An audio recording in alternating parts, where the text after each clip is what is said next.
الحمدللہ وکفا والصلاة والسلام علی عبادہ الذین اصطفا خصوصاً علی افضلہم وخاتم النبیین محمد الامین وعلی آلہ وصحبہ اجمعین اما بعد فقد قال اللہ تبارک وتعالی کما ورد فی سورة القدر اعوذ باللہ من الشیطان الرجیم بسم اللہ الرحمن الرحیم انا انزلناہ فی لیلۃ القدر وما ادراک ما لیلۃ القدر لیلۃ القدر خیر من الف شہر تنزل الملائکۃ والروح فیہا بإذن ربہم من کل امر سلام ہی حتی مطلع الفجر وقال تبارک وتعالی کما ورد فی اول سورة الدخان حامیم والکتاب المبین انا انزلناہ فی لیلۃ مبارکۃ انا کنا منذرین فیہا یفرق کل امر حکیم امرا من عندنا انا کنا مرسلین رحمتا من ربک انہ هو السمیع العلیم صدق اللہ العظیم رب اشرح لی صدری ویسر لی امری واحلل عقدۃ من لسانی یفقہوا قولی اللہم ربنا الہمنا رشدنا واعذنا من شرور انفسنا اللہم ارنا الحق حقا وارزقنا اتباعہ وارنا الباطل باطلا وارزقنا اجتنابہ اللہم ارحمنا بالقرآن العظیم واجعلہ لنا اماما ونورا وہدا ورحمہ اللہم ذکرنا منہ ما نسینا وعلمنا منہ ما جہلنا وارزقنا تلاوتہ آناء اللیل وآناء النہار واجعلہ لنا حجتا یا رب العالمین آمین۔ چونکہ 3 ہفتوں کا وقفہ درمیان میں پڑ گیا ہے، لہذا بعض تمہیدی مضامین جو اس سے پہلے متعدد مرتبہ بیان ہو چکے ہیں ان کا ایک اجمالی اعادہ ضروری ہے۔ آپ کو یاد ہوگا کہ سورۃ التکویر کے بعد سے لے کر اب تک ہمارے اس درس قرآن کے سلسلے میں 4 سوروں کا ذکر آیا ہے، تکرار کے ساتھ، اعادے کے ساتھ۔ اس میں سب سے مرکزی 4 سورہ تو وہ تھا جسے میں نے بہت پہلے، کم و بیش 15-20 سال پہلے، ایک نام جس کے لیے تجویز کیا تھا 4 سورہ نور و ظلمت، سورۃ الشمس، سورۃ اللیل، سورۃ الضحیٰ اور سورۃ الانشراح۔ لیکن جیسے کہ اس دوران میں غور کرنے کا موقع ہوا تو یہ بات منکشف ہوئی کہ صرف یہ 4 سورہ نہیں بلکہ اس سے پہلے بھی 2-4 سورے اور اس کے بعد بھی 2-4 سورے بہت نمایاں ہیں اس آخری پارے میں۔ 4 سورے سے مراد کیا ہے؟ یہ بات تو ہمارے پورے مطالعہ قرآن میں بارہا آئی ہے کہ اکثر و بیشتر صورتیں قرآن حکیم کی جوڑوں کی شکل میں، 2 صورتیں مل کر ایک مضمون کی تکمیل کرتی ہیں، یا یوں کہہ سکتے ہیں کہ تصویر کے 2 رخ ہوتے ہیں، ایک رخ ایک صورت میں آ جاتا ہے، دوسرا رخ دوسرے صورت میں آ جاتا ہے۔ اس کو آپ نسبت زوجیت سے تعبیر کر سکتے ہیں، جب 2 چیزیں مل کر کسی مقصد کی تکمیل کر رہی ہیں۔ یہ معاملہ تو پورے قرآن حکیم میں بہت نمایاں ہے۔ بعض صورتیں ہیں منفرد مزاج کی، لیکن یہ کہ اکثر و بیشتر صورتیں جوڑوں کی شکل میں ہیں، کہیں وہ بہت ہی زیادہ نمایاں ہے معاملہ، کہیں ذرا خفی ہے۔ لیکن یہ کہ آخری پارے میں یہ 20 صورتیں سورۃ التکویر سے شروع ہو کر سورۃ البینہ پر، سورہ بینہ اب ہم انشاءاللہ اگلے ہفتے پڑھ لیں گے، تو یہ 5-4 سورے گویا کہ ہم ان کا مطالعہ مکمل کر رہے ہیں۔ ان میں جو یہ 4 صورتیں مختلف چھوٹے چھوٹے گروپس کی شکل میں آئی ہیں، ان میں بھی ظاہر ہے کہ 2 صورتوں کے مابین تو وہی نسبت زوجیت ہے، پہلی دوسری یہ ایک جوڑے کی شکل میں ہر 4 سورے میں، پھر تیسری اور چوتھی یہ بھی ایک جوڑے کی صورت میں۔ لیکن غور کرنے سے نظر آتا ہے کہ ان میں بعض مناسبتیں اور بعض ربط جو ہیں وہ مثلاً اس چہار سورے کی پہلی اور آخری سورت کے مابین ہیں، یا پہلی اور تیسری سورت کے مابین مشابہتیں ہیں، یا دوسری اور تیسری کے مابین مشابہتیں ہیں، یا دوسری اور چوتھی کے مابین مشابہت ہیں۔ تو دو دو جوڑوں پر مشتمل یہ چہار سورے کہ جن میں واقعہ یہ ہے کہ مضمون کا ربط زیادہ نکھرتا ہے اگر انہیں چار صورتوں کے سب گروپس کی صورت میں سامنے رکھا جائے اور ان پر غور و فکر کیا جائے۔ یہ مضامین بار بار آ چکے ہیں، اس وقت صرف میں اجمالاً اعادہ کر رہا ہوں۔ صرف نوٹ کر لیجئے کہ سب سے پہلا چہار سورہ اس کا مضمون تھا قیامت اور آخرت۔ سورۃ التکویر جس کی مرکزی آیت تھی علمت نفس ما احضرت، سورۃ الانفطار جس کی مرکزی آیت تھی علمت نفس ما قدمت واخرت، سورۃ المطففین آخرت کا ذکر، قیامت کا ذکر، اور پھر سورۃ الانشقاق اس کا پھر وہی آغاز، جیسے اذا الشمس کورت، اذا السماء انفطرت، اذا السماء انشقت، درمیان میں تیسری سورت وہ آئی ہے کہ جس کا آغاز جو ہے وہ مختلف ہے اسلوب کے اعتبار سے، لیکن مضامین کے اندر ربط ہے۔ اس کے اعتبار سے چاروں سورتیں مل کر ایک چہار سورہ بنی اور ان کا عنوان بنا چہار سورہ قیامت و آخرت۔ اس کے بعد کا چہار سورہ سورۃ الاعلیٰ، سورۃ الغاشیہ، سورۃ الفجر، سورۃ البلد۔ اس کے لیے میں آج پہلی مرتبہ عنوان تجویز کر رہا ہوں چہار سورہ دعوت و حکمت۔ پہلے جوڑے میں زور ہے فذکر انما انت مذکر، فذکر ان نفعت الذکریٰ،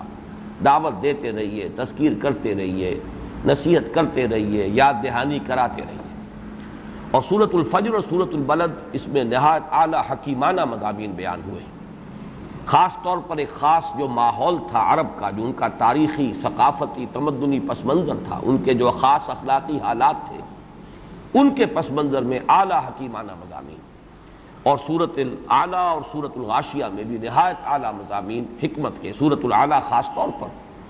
وہ تو گویا کہ بعد کی کم و بیش 12 سورتوں کے لیے پریزائڈنگ پوزیشن میں یہ مضامین میں بیان کر چکا ہوں۔ البتہ اس دوسرے چہار سورے کے لیے ایک عنوان میں نے آج تجویز کیا ہے چہار سورہ دعوت و حکمت۔ اس کے بعد وہ مرکزی چہار سورہ ہے جس کا میں ذکر کر چکا، ان میں تو ترتیب اور نسبت بہت ہی نمایاں، سورۃ الشمس، سورۃ اللیل،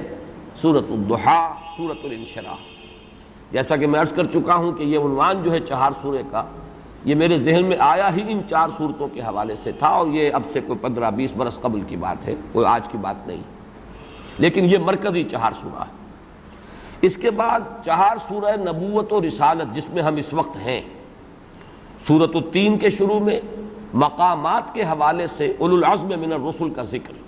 والتین والزیتون وطور سینین وہذا البلد الامین، ذکر ہو رہا حضرت نوح علیہ السلام کا، حضرت عیسیٰ علیہ السلام کا، حضرت موسیٰ علیہ السلام کا، اور حضرت محمد صلی اللہ علیہ وسلم کا، نبوت و رسالت کا یہ چہار سورہ۔ پھر سورہ علق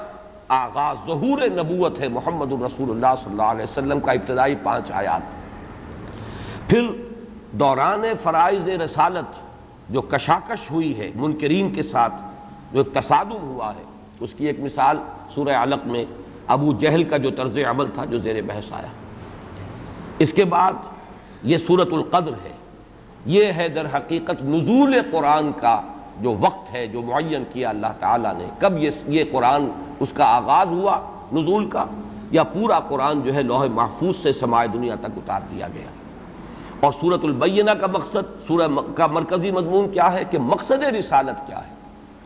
اللہ نے رسول کیوں بھیجے؟ لم یکن الذین کفروا من اہل الکتاب والمشرکین منفکین حتی تأتیہم البینہ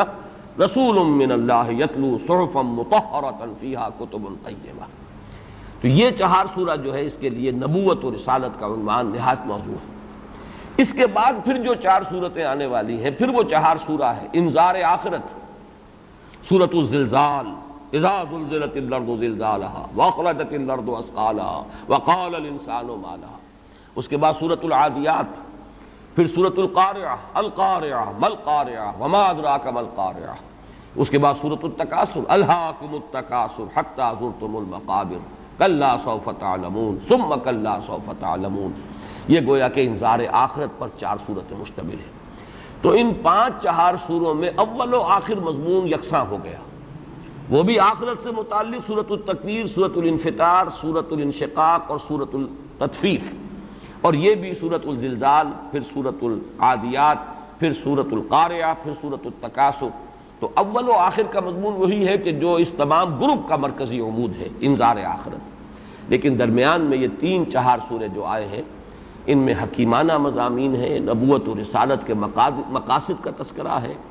پھر یہ کہ نور و ظلمت جو باطن میں بھی ہے اور خارج میں بھی ہے، اس کے حوالے سے نہایت معرفت اور حکمت کے موتی ہیں قیمتی کہ جو اس 4 سورے میں آئے ہیں۔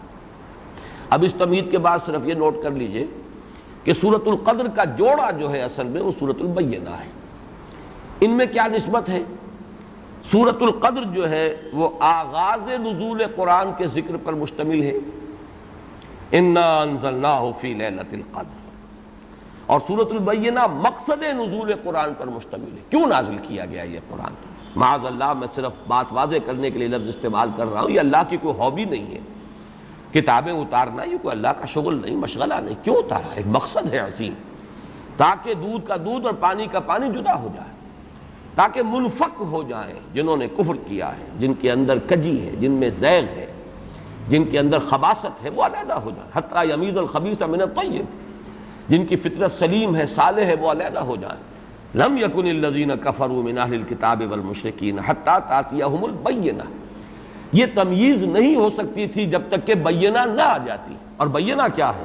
رسول من اللہ یتلو صحفا مطہرۃ فیہا کتب قیمہ، وہ جو نقشہ مولانا حالی نے کھینچا ہے کہ اتر کر حرا سے سوئے قوم آیا اور ایک نسخہ کیمیا ساتھ لایا، یہ دونوں مل کر رسول اور کتاب دونوں مل کر بینہ بنتے ہیں۔ ایک بات ان دونوں کے مابین جو قدر مشترک کے طور پر ہے اسے نوٹ کر لیجئے کہ ان دونوں کے بارے میں اختلاف ہے کہ یہ مکی ہیں یا مدنی ہیں۔ اگرچہ سورۃ القدر کے بارے میں غالب رجحان جو ہے وہ یہ ہے کہ یہ مکی ہے، لیکن رائے موجود ہے کہ یہ مدنی ہے۔ سورۃ البینہ کے بارے میں غالب رجحان یہ ہے کہ یہ مدنی ہے، لیکن یہ رائے بھی موجود ہے کہ یہ مکی ہے، یہاں تک کہ ام المومنین حضرت عائشہ صدیقہ رضی اللہ تعالی عنہا کی رائے یہ آئی ہے کہ یہ بھی مکی صورت ہے، مدنی نہیں ہے، اگرچہ اس کا جو انداز ہے، اس میں جو الفاظ استعمال ہوئے ہیں، اس کا جو اسلوب ہے وہ یقیناً بہت مشابہ ہے مدنی صورتوں کے ساتھ۔ اہل کتاب کا ذکر خاص طور پر یہ جو ہے زیادہ جلی انداز میں جو آیا ہے وہ تو مدنی صورتوں میں آیا ہے، لیکن یہ کہ یہ رائے موجود ہے، اور سب سے بڑھ کر میرے نزدیک اہمیت کی حامل بات یہ ہے کہ ام المومنین حضرت عائشہ صدیقہ رضی اللہ تعالی عنہ کی رائے بھی ہے۔ لیکن ان دونوں میں قدر مشترک کے طور پر صرف اس وقت میں ذکر کر رہا تھا کہ یہ بات بھی ہے کہ دونوں میں اختلاف ہے، دونوں کے بارے میں کہ آیا یہ مکی صورتیں ہیں دونوں یا مدنی صورتیں ہیں۔ میرے نزدیک جو چیز راجح ہے، کیونکہ یہ دونوں اقوال موجود ہیں سلف میں، تو اب ہمارے لیے صرف ترجیح کا مسئلہ ہے کہ ہم کس کو راجح سمجھتے ہیں، کس کو مرجوح سمجھتے ہیں۔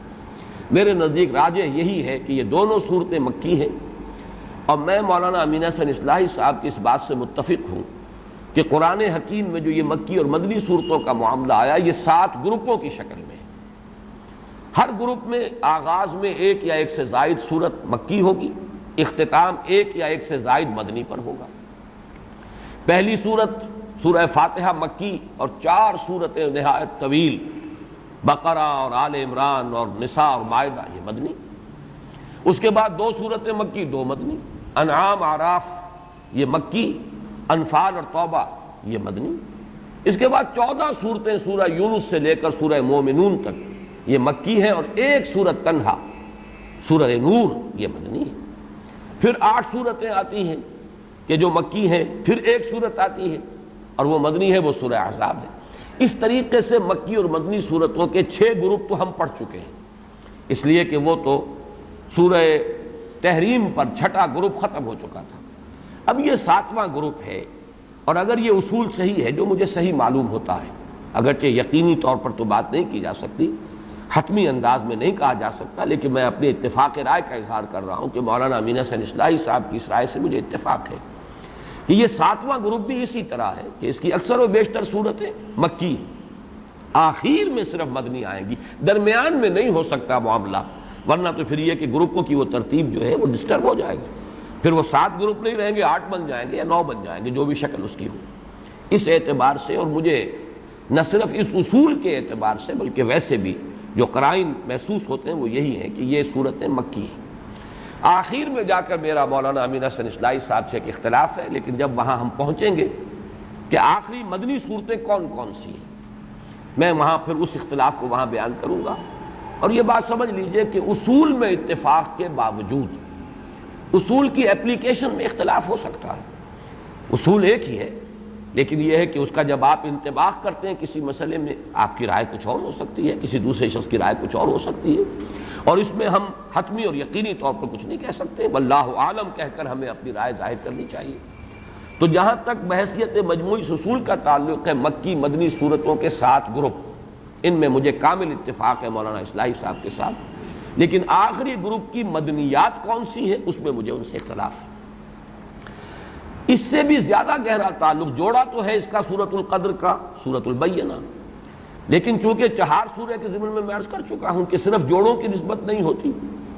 بلکہ بعض جگہوں پر آپ دیکھیں گے کہ اس 4 سورے کی سورہ نمبر 2 اور سورہ نمبر 3 میں زیادہ گہری مناسبت ہے۔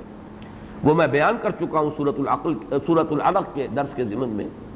5 آیات ابتدائی سورہ علق کی، اقرأ بسم ربک الذی خلق خلق الانسان من علق اقرأ وربک الاکرم الذی علم بالقلم علم الانسان ما لم یعلم، اور 5 ہی آیات ہیں اس سورہ مبارکہ کی سورۃ القدر کی، اور ان میں جو گہرا ربط ہے وہ اظہر من الشمس ہے۔ وہ پہلی وحی ہے اور اس میں پہلی وحی کے نزول کا ذکر ہے، اس کا وقت معین کیا گیا ہے، ہم نے یہ لیلہ مبارکہ میں اس کو نازل فرمایا۔ انا انزلناہ فی لیلۃ القدر وما ادراک ما لیلۃ القدر لیلۃ القدر خیر من الف شہر تنزل الملائکۃ والروح فیہا باذن ربہم من کل امر سلام ہی حتی مطلع الفجر۔ تو کس قدر خوبصورت ربط ہے سورہ علق کی 5 آیات ابتدائی، اور یہ سورہ مبارکہ کل 5 آیات پر مشتمل۔ وہ پہلی وحی ہے جو نازل ہوئی، اور یہ پہلی وحی کے نزول کا وقت ہے جس کا تعین ہو رہا ہے سورۃ القدر میں۔ ایک میں اس سے پہلے بھی عرض کر چکا ہوں، جیسے سورۃ التین اور سورہ بلد کے درمیان، حالانکہ سورہ بلد جو ہے وہ تو 4 سورہ دعوت و حکمت سے متعلق ہے، اس کی آخری صورت ہے 4تھی صورت، اور سورۃ التین جو ہے وہ 4 سورہ نبوت و رسالت کی پہلی صورت ہے، لیکن ان کے مابین بڑا گہرا ربط ہے۔ جو قسمیں ہیں، لا اقسم بہذا البلد وانت حل بہذا البلد ووالد وما ولد لقد خلقنا الانسان فی کبد والتین والزیتون وطور سینین وہذا البلد الامین لقد خلقنا الانسان فی احسن تقویم۔ تو معنوی اعتبار سے بہت مشابہت اور مناسبت اور بہت گہرا ربط جو ہے سورہ بلد اور سورۃ التین کے مابین بھی۔ بالکل اسی طرح یہاں نوٹ کر لیجئے کہ ایک ربط ثالث جو ہے اس سورۃ القدر کا، ایک ربط تو ہے جوڑے ہونے کی نسبت سے سورہ بینہ کے ساتھ، ایک ربط ہے 4 سورہ کے اعتبار سے سورۃ العلق کی ابتدائی 5 آیات کے ساتھ۔ یہ ربط ثالث ہے، یہ 3rd ڈائمنشن ہے اس کے مضامین کے ربط کا، اور وہ آپ نے نوٹ کر لیا ہوگا۔ میں نے ابتدا میں تلاوت جو کی ہے سورۃ القدر کی، اس کے ساتھ ہی متصلاً تلاوت کی ہے سورہ دخان کی ابتدائی 6 آیات کی۔ مضامین کے اعتبار سے ان میں جس قدر مشابہت ہے، یہاں لیلۃ القدر کا لفظ آیا، وہاں لیلہ مبارکہ کا لفظ آیا، انا انزلناہ فی لیلۃ مبارکۃ، یہاں انا انزلناہ فی لیلۃ القدر۔ یہاں یہ فرمایا گیا من کل امر تنزل الملائکۃ والروح فیہا باذن ربہم من کل امر، وہاں فرمایا فیہا یفرق کل امر حکیم امرا من عندنا انا کنا مرسلین۔ تو مضامین کے اعتبار سے، اور وہ جو اصول میں نے بارہا بیان کیا ہے کہ اہم مضامین قرآن حکیم میں کم سے کم 2 جگہ ضرور آئیں گے بڑی گہری مشابہت کے ساتھ، تو یہ مضمون جو ہے وہ لیلہ مبارکہ، وہ لیلۃ القدر جو ہے، اس کا ذکر، اس کی عظمت کا بیان، یہ قرآن مجید میں ان 2 مقامات پر آ رہا ہے۔ مصحف میں تو بہت فصل ہے، کہاں سورہ دخان 25ویں پارے میں، کہاں یہ آخری پارے میں سورۃ القدر، گویا کہ کافی بعد ہے مصحف کے اعتبار سے، لیکن مضامین کے اعتبار سے نہایت قریبی ربط ہے، بہت گہری مشابہت ہے۔ اب آئیے ان تمہیدی مضامین کے بعد ہم اس سورہ مبارکہ کا لفظ بلفظ مطالعہ شروع کریں۔ انا انزلناہ فی لیلۃ القدر، یہاں نوٹ کیجئے قرآن حکیم میں اللہ تعالیٰ نے اپنی ذات کے لیے کہیں تو واحد کا صیغہ استعمال کیا، اننی انا اللہ لا الہ الا انا فاعبدنی واقم الصلاۃ لذکری، یہ سب واحد کی صیغہ ہے۔ کہیں جمع کا صیغہ آتا ہے، انا انزلناہ فی لیلۃ القدر، انا فتحنا لک فتحا مبینا، انا نحن نزلنا الذکر وانا لہ لحافظون، انا اعطیناک الکوثر۔ تو اس میں ظاہر بات ہے کہ اگرچہ یہ مفرد ہے انی، اور یہ انا جو ہے جمع کا صیغہ ہے، لیکن یہ اظہر من الشمس ہے کہ اس میں اللہ تعالیٰ کی ذات میں کوئی تعدد یا تکثر کا کوئی سوال نہیں، معاذ اللہ ثم معاذ اللہ، کوئی کثرت نہیں ہے، وہ تو وحدت مطلقہ ہے۔ ذات باری تعالیٰ وحدت مطلقہ ہے، جس سے بڑی وحدت اور جس سے گہری وحدت کا ہم تصور بھی نہیں کر سکتے۔ لہذا یہاں پر جمع کا صیغہ کس لیے آیا؟ یہ عربی زبان کا اسلوب ہے کہ جیسے شاہانہ انداز کا کلام ہوتا ہے، ہم، یہ ہم جو ہے در حقیقت اپنی عظمت، اپنی تفخیم، اپنی جلالت شان، اپنی علو مرتبت، اس کے اظہار کے لیے انا انزلناہ فی لیلۃ القدر۔ انزلناہ، یہ جو ضمیر مفعولی ہے، ہم نے نازل کیا اس کو لیلۃ القدر میں۔ اب یہ عام طور پر تو اسلوب یہ ہے کہ ضمیر کا استعمال وہاں آنا چاہیے جہاں جس شے کے لیے ضمیر آ رہی ہے اس کا ذکر صراحت کے ساتھ پہلے ہو چکا ہو، عام اسلوب یہی ہے۔ لیکن قرآن حکیم کے اپنے اسالیب ہیں، خاص مخصوص اسالیب ہیں۔ قرآن مجید جیسے ہم کہا کرتے ہیں کہ فلاں ادیب جو ہے وہ خود صاحب طرز ادیب ہے، اس نے اپنی طرز خود ایجاد کی ہے، یہ طرز خاص ہے، ایجاد میری۔ صاحب طرز ادیب جیسے ہوتے ہیں ہمارے ہاں، جن کو ہم کہتے ہیں، قرار دیتے ہیں، قرآن مجید کے اپنے اسالیب میں اپنا طرز بیان ہے، اور اس میں یہ ہے کہ جو شے بالکل اظہر من الشمس ہو اس کے لیے پہلے سے تذکرہ ہونا ضروری نہیں ہے، اس کے لیے ضمیر لے آئیں گے بغیر اس کے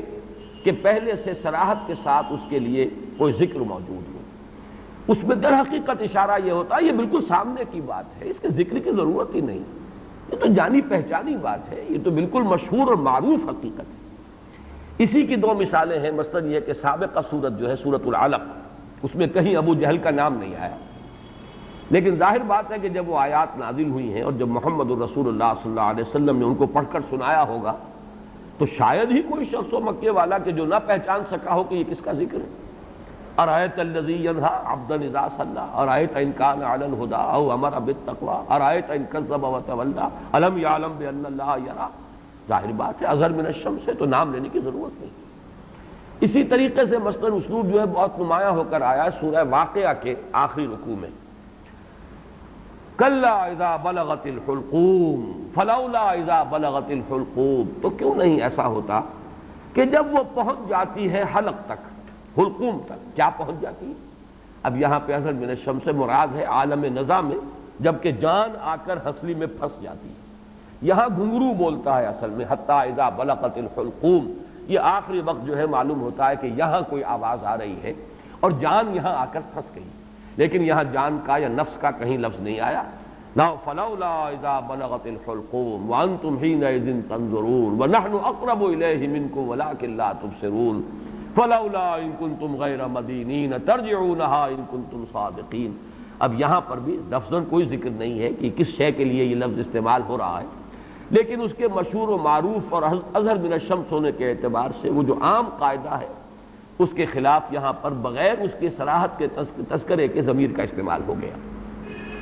انا انزلناہ فی لیلۃ القدر۔ اس میں ایک بات اور نوٹ کیجئے کہ در حقیقت کسی شے کا اس طرح تذکرہ نہ کرنا یہ خود اس کی عظمت کی دلیل ہے۔ گویا کہ یہاں پر نہ صرف یہ کہ قرآن کے لیے اس ہو کا ضمیر جو ہے اس کی انا انزلناہ یہ قرآن کے اپنے مخصوص اسلوب کے مطابق آئی ہے، بلکہ اس میں قرآن کی عظمت کی طرف اشارہ ہے، اس لیے کہ جو صاحب عظمت ہستی ہو اس کا نام نہیں لیا جاتا، بلکہ اس کی طرف آ جناب، آ حضور،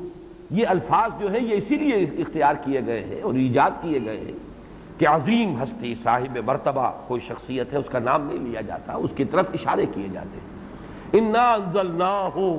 ہم نے اسے نازل فرمایا۔ معلوم یہ ہوا کہ اس میں عظمت قرآن کی طرف بھی ایک اشارہ کیا جا رہا ہے۔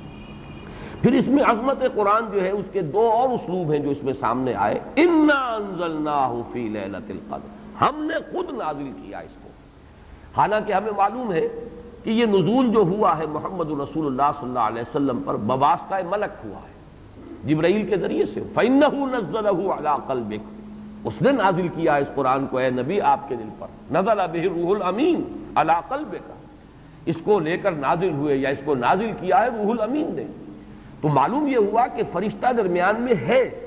لیکن یہ جیسے کہ کہا گیا انہ لقول رسول کریم ذی قوت عند ذی العرش مکین مطاع ثم امین، یہ سورہ تکویر میں یہ مضمون آ چکا ہے، اور آج کئی مرتبہ اس سورت کا نام ہم نے لیا ہے 4 سوروں کی تعیین کے ضمن میں۔ تو یہ سب کچھ کس لیے کہ معین طور پر یہ بات واضح ہو جائے کہ قرآن مجید کی تنزیل محمد الرسول اللہ صلی اللہ علیہ وسلم پر بواسطہ ملک ہوئی ہے، لیکن یہاں اس واسطے کو ہٹا کر بات کی جائے اِنَّا أَنزَلْنَاهُ فِي لَيْلَةِ الْقَدْرِ، تاکہ یہ اللہ تعالیٰ کی ذات کے ساتھ اس کی جو نسبت خصوصی ہے وہ نمایاں ہو، اور اس سے قرآن مجید کی بھی عظمت جو ہے وہ اور اجاگر ہو کر اور نکھر کر اور ظاہر ہو کر سامنے آ جائے۔ اسی طریقے سے اس کا ایک اور اسلوب بھی ہے کہ وقت نزول جو ہے لیلۃ القدر، جبکہ ہم نے اسے نازل کیا ہے لیلۃ القدر میں، اور پوری سورت جو ہے اب اس لیلۃ القدر کی عظمت پر جو ہے گفتگو کر رہی ہے۔ اس میں بھی گویا کہ نزول قرآن جو ہے اس کے لیے لیلۃ القدر کا انتخاب، یہ بھی عظمت قرآن کے بیان و اظہار کا ایک اسلوب ہے۔ اِنَّا أَنزَلْنَاهُ فِي لَيْلَةِ الْقَدْرِ، اس میں اب تیسری بحث جو ہماری ہے وہ یہ ہے کہ انزال اور تنزیل کا فرق۔ یہ بارہ میں عرض کر چکا ہوں کہ باب افعال سے مصدر آئے اور پھر باب تنزیل سے اسی مادے سے اگر مصدر آئے تو ان میں فرق کیا ہوتا ہے۔ باب افعال میں کسی کام کا دفعتاً کر دینا، ایک ہی مرتبہ یک بارگی جسے ہم کہتے ہیں کام کو مکمل کر دینا۔ باب تفعیل میں تدریجاً، یہ تدریج خود جو ہے تفعیل کے وزن پر ہے، تدریجاً تھوڑا تھوڑا کر کے کسی کام کو بڑے اہتمام کے ساتھ، اس لیے کہ جب اہتمام ہوتا ہے اور جب اس کی خاص توجہ ہوتی ہے تو رفتار کم ہو جائے گی، اور جب کہیں کسی کام کو بس تیزی سے کر دیا جائے تو پھر اتنی توجہ کی ضرورت نہیں ہوتی۔ اس میں مثال جو ہے بہت نمایاں اعلام اور تعلیم۔ اعلام کے معنی خبردار کر دینا، بتا دینا، بس بتا دیا، اب تمہاری سمجھ میں آیا ہے تو آیا ہے، نہیں آیا تو نہیں آیا، اگر آیا ہے تو ٹھیک ہے، نہیں آیا تو دفع ہو جاؤ، ہمارا کام تھا بتا دینا، ہم نے بتا دیا، یہ اعلام ہے، بتا دیا اعلام۔ تعلیم، تعلیم ہے ذہن نشین کرنا، اتارنا، بٹھانا، سمجھانا، تھوڑا تھوڑا کر کے بٹ بائی بٹ، پھر یہ دیکھنا کہ یہ بات سمجھ میں آ گئی تو اگلا قدم، یہ بھی اگر سمجھ میں آ گئی تو اگلی بات، یہ تعلیم ہے۔ تو اسی طریقے سے جو اعلام اور تعلیم کا فرق ہے وہی فرق ہے انزال اور تنزیل کا۔ اور یہ الفاظ دو قرآن مجید میں اگرچہ کہیں کہیں استثناءات ہیں، لیکن آپ کو معلوم ہے کہ یہ تو اصول ہے دنیا میں ہر جگہ پر، ایکسیپشنز پروو دی رول، اگر کہیں استثناءات آ جائیں تو اس سے قانون جو ہے اور کلیات ٹوٹتے نہیں ہیں بلکہ اور مؤکد ہو جاتے ہیں۔ تو یہ بات نوٹ کر لیجئے کہ استثناءات تو اگرچہ ہیں انزال اور تنزیل کے استعمال میں، لیکن یہ کہ بالعموم یا یوں کہیے کہ قانون کے طور پر، ایک کلیے کے طور پر انزال کا لفظ آتا ہے قرآن مجید کا نزول یا تو آغاز نزول جو ہوا محمد الرسول اللہ صلی اللہ علیہ وسلم پر، یا پورے قرآن کا نازل کیا جانا لوح محفوظ سے سمائے دنیا تک، کیونکہ یہ دفعتاً ہوا ہے، پورا قرآن ہے کہ جو نازل کر دیا گیا۔ یہ دونوں آراء جو ہیں ہمارے ہاں مفسرین کے ہاں موجود ہیں۔ امام شعبی کی رائے یہ ہے کہ انا انزلناہ فی لیلۃ القدر سے مراد یہ ہے کہ اس کا آغاز نزول ہوا ہے لیلۃ القدر میں۔ حضرت عبداللہ ابن عباس رضی اللہ تعالی عنہما، اور ظاہر بات ہے کہ ان کی رائے بہت زیادہ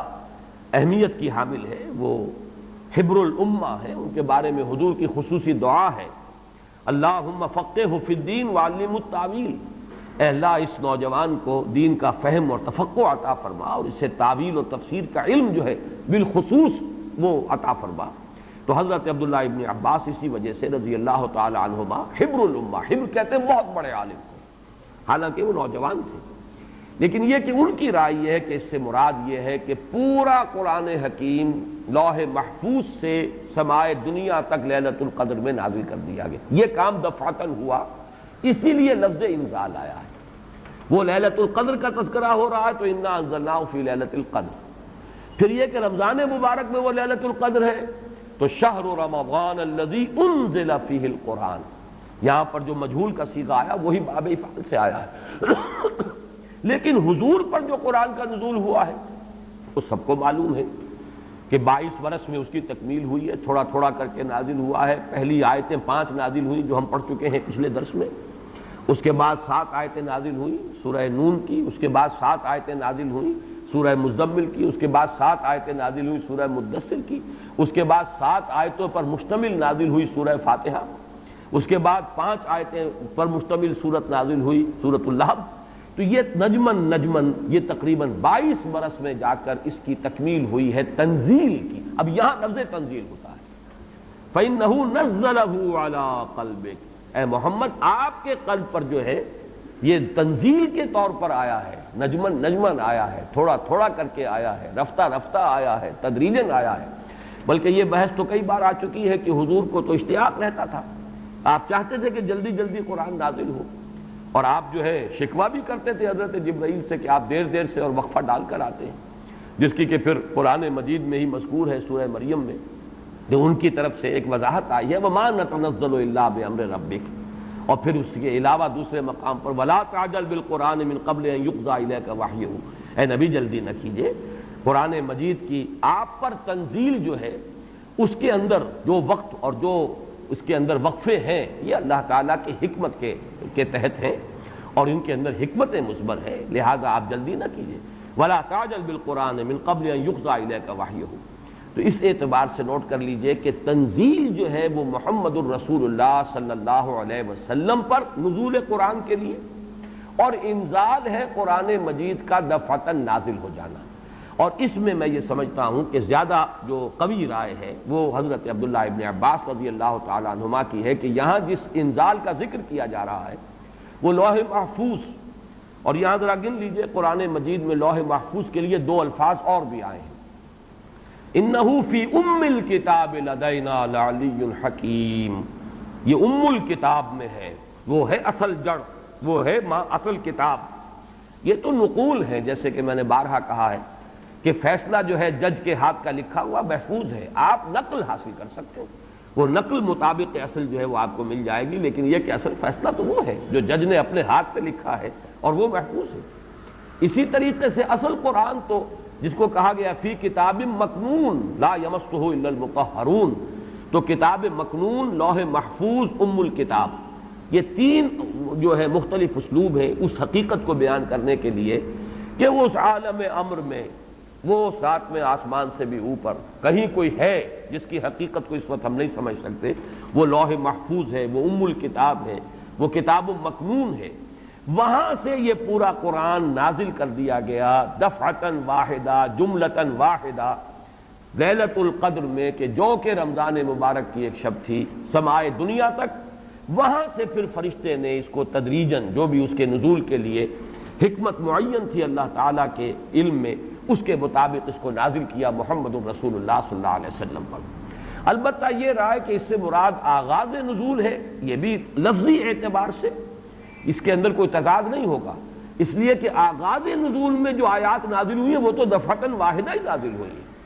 اقرأ بسم ربک الذی خلق، خلق الانسان من علق، اقرأ وربک الاکرم الذی علم بالقلم، علم الانسان ما لم یعلم. تو یہ تو ظاہر ہے کہ ایک ہی وقت میں 5 آیات نازل ہوئی، لہذا امام شافعی کی رائے جو ہے وہ بھی جہاں تک کہ لغوی بحث ہے اس کے اعتبار سے اس کو رد نہیں کیا جا سکتا. لیکن یہ کہ جیسا کہ میں نے عرض کیا ہمارے لیے زیادہ اہمیت کا قول جو ہے وہ حضرت عبداللہ ابن عباس کا ہے رضی اللہ تعالی عنہما.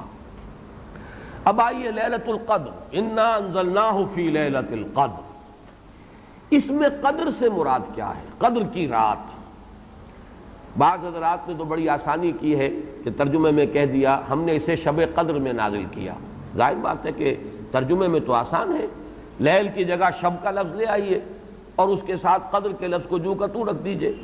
یہی وجہ ہے کہ اردو میں ترجمہ کرنا، اردو میں درس دینا قرآن کا بہت آسان ہے، لیکن کوئی ایسی اجنبی زبان ہو کہ جس کے الفاظ سرے سے مناسبت نہ رکھتے ہوں عربی زبان کے الفاظ کے ساتھ، وہاں بہت مشکل ہو جاتا ہے. اب اگر آپ انگریزی میں ٹرانسلیٹ کریں گے اس کو تو آپ کو کوئی مفہوم معین کرنا پڑے گا، کوئی ایک لفظ سلیکٹ کرنا پڑے گا، آپ قدر کے لفظ کو تو وہاں پر ریٹین نہیں کر سکتے، تو بہت مشکل ہو جائے گا ان زبانوں میں، چونکہ ہماری زبان جو ہے اس میں تو اکثر و بیشتر اصطلاحات جو ہیں وہ تو قرآن مجید کی جوں کی تو منتقل ہو گئی، تقویٰ کا لفظ ہے تو جوں کا تو ہے، ایمان کا لفظ ہے تو جوں کا تو ہے۔ اس اعتبار سے اردو میں ترجمہ یا اردو میں درس قرآن دینا بہت آسان ہے، لیکن کسی اور زبان میں کہ جس کا کوئی بھی ربط نہ ہو اردو کے ساتھ، عربی کے ساتھ، فارسی کے ساتھ، بہت مشکل ہے۔ اس قدر سے مراد کیا ہے؟ اس کے ضمن میں 3 آراء ہیں کہ جو ملتی ہیں، 2 بہت مشہور ہیں، تیسری ذرا ایک شاذ رائے ہے، لیکن یہ کہ بہرحال وہ بھی میں چاہتا ہوں کہ آپ کے علم میں آ جائے۔ قدر سے مراد ایک تو یہ ہے کہ یہ تقدیر الامور، یہ رات وہ ہے کہ جس میں 1 سال کے لیے مقادیر اور تقدیروں کا تعین ہو جاتا ہے۔ اگرچہ ایک لفظ میں نے استعمال غلط کر دیا اس جملے میں، تعین تو وہ ہو چکا ہے ازل میں، اللہ تعالیٰ کے علم ازلی میں تو وہ چیزیں پہلے سے موجود ہیں، کب کس وقت کس شے کو ظہور پذیر ہونا ہے، کب کس وقت کس جگہ کون سا واقعہ ظاہر ہوگا، لیکن یہ ہے کہ وہ تو اللہ کا علم قدیم ہے، علم کی حد تک وہ علم قدیم ہے، وہ تو ہمیشہ سے شے جو ہے موجود ہے اللہ کے علم قدیم میں، لیکن یہ کہ ہر سال کا معلوم ہوتا ہے کہ جیسے ہمارے ہاں ایک مفہوم ہے بجٹ سیشن ہے، سال بسال کچھ چیزیں معین کی جاتی ہیں، اس اعتبار سے ہر سال یہ ایک شب آتی ہے کہ جس میں اس سال سے متعلق امور فرشتوں کے حوالے کر دیے جاتے ہیں۔ اس اصل جو ہے ام الکتاب سے یوں سمجھ لیجئے، ام الکتاب اب یہاں میں لفظ استعمال کر رہا ہوں، اللہ تعالیٰ کا علم قدیم، اللہ تعالیٰ کے علم قدیم میں جو چیزیں معین ہیں، جو آنے والے سال کے لیے جو حالات، حوادث، واقعات جو بھی ظہور پذیر ہونے ہیں، ان کے بارے میں اللہ کے جن فیصلوں کی تنفیذ ہونی ہے وہ حوالے کر دی جاتی ہیں فرشتوں کے کہ وہ ان کو تنفیذ کریں۔ یہ گویا کہ تقدیر کی رات ہے، لیلۃ القدر، یعنی وہ رات جس میں تقدیر الامور، تمام معاملات جو ہیں ان کا معاملہ طے کر دیا جاتا ہے، اور اس کی تائید ہوتی ہے وہ سورہ دخان کی آیت سے فیہا یفرق کل امر حکیم، اور اس آیت میں جو لفظ آیا وہ بہت پیارا آیا، یفرق، اس رات میں ہر بات جو پختہ ہے وہ جدا کر دی جاتی ہے، فرق کے معنی جدا کرنا، فرق علیحدہ کر دینا، فرق کے معنی ہے کسی شے کے ٹکڑے کر دینا، وہ فرق ہوگا۔ فرقوا دینہم، انہوں نے اپنے دین کے ٹکڑے کر دیے، کسی شے کو، کسی جز کو کل سے جدا کرنا، یہ فرق ہوگا۔ تو معلوم ہوا فیہا یفرق کل امر حکیم، میں آج سوچ رہا تھا تو انگریزی کا ایک لفظ بہترین ذہن میں آیا، ایشو ہو جانا، ایک شے ایشو کر دی جاتی، اب یہ آرڈرز ایشو ہو گئے، طے ہے علم قدیم میں، اللہ تعالیٰ کا وہ علم قدیم جو ازلی ہے اس میں تو وہ چیزیں ہیں، لیکن اس سال کے لیے وہ آرڈرز ایشو کر دیے گئے، فیہا یفرق کل امر حکیم امرا من عندنا، ہمارے پاس سے ان معاملات کا معاملہ جو ہے فیصلہ ہوتا ہے، کوئی اور طاقت نہیں ہے فیصلہ کرنے والی، وہ فیصلے ہمارے ہی ہیں، ہمارے ہی پاس سے وہ فیصلے جو ہیں صادر ہوتے ہیں، لیکن یہ کہ اس شب میں لیلہ مبارکہ اسے کہا گیا، انا انزلناہ فی لیلۃ مبارکۃ انا کنا منذرین فیہا یفرق کل امر حکیم امرا من عندنا انا کنا مرسلین، وہ ہمارے پاس سے وہ فیصلے جو ہیں وہ صادر ہو کر اور حوالے کر دیے جاتے ہیں، گویا کہ آپ جیسے کہتے ہیں آرڈر ایشو ہو گئے، آپ کے تبادلے کے یا آپ کی ترقی کا جو حکم ہے ایشو ہو گیا، تو یہ گویا کہ یہ 1 سال کا معاملہ، اور اس کے ساتھ ہی نوٹ کر لیجئے قرآن حکیم میں معلوم ہوتا ہے کہ اللہ تعالیٰ کے ہاں سے یہ فیصلے جو ہیں قضاء و قدر کے اور جو بھی اللہ کے احکام ہیں ان کی تنفیذ، تدبیر امر، اس کے لیے بھی کئی لیولز معین ہیں، چنانچہ سورہ سجدہ میں جو فرمایا گیا ہے وہ تو یہ ہے کہ 1000 سال کا معاملہ طے ہو جاتا ہے، یدبر الامر من السماء الى الارض ثم يعرج الیہ فی یوم کان مقدارہ 1000 سنۃ مما تعدون،